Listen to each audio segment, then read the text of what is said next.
right, so now we're multiplying 2 by 5.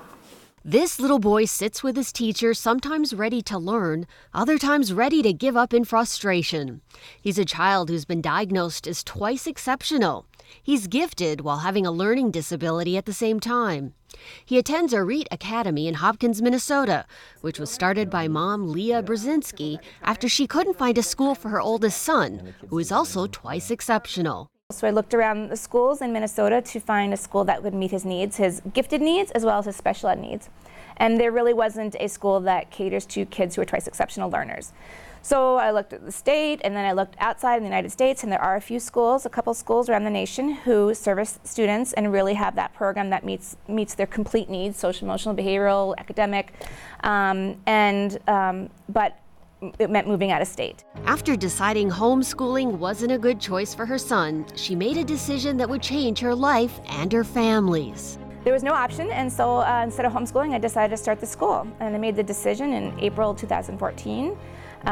It was very quick. Luckily, my husband, Rob Brzezinski, helped me with all the legal and financial, organizational aspects of it, and then just up and running. And by September, we opened our school. Leah's husband is Rob Brzezinski, who is the Minnesota Vikings Executive Vice President of Football Operations.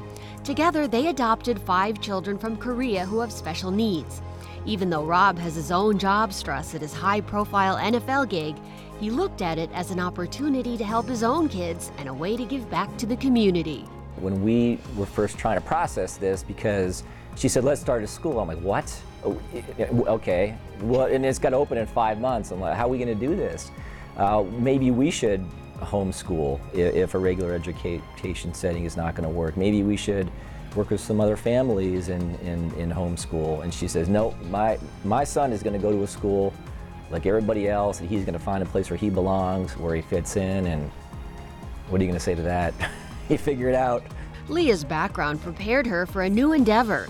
She has a bachelor's degree in elementary education, a master's in speech-language pathology, and a doctorate degree in child and youth leadership with a focus on special education. Kids with dyslexia and dysgraphia, and younger kids, they used to, before technology, or to practice letters and numbers, they would practice and write. When kids are preschoolers and they're learning the alphabet, they a lot of times have these little sensory tables, kind of like this, but preschool size.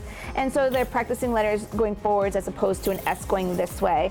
And so I asked some builders, they said, what can we give you? And so I said, can you make one of those sensory tables for preschoolers when they learn letters to middle school size so that it wasn't so babyish? Arete Academy also prides itself by offering small critters to not only help teach subjects, but help children suffering from a variety of ailments. What did the kids think about Frida? They love the animals. I think animals are very calming, and so a lot of our kids struggle with some anxiety and just meeting their academic challenges, and so the animals are really soothing and interesting. In the science room, it's a living and breathing planetarium, complete with rabbits, bearded dragons, and even Madagascar cockroaches. So you might get a little bit of crawling when I first set it down. Okay.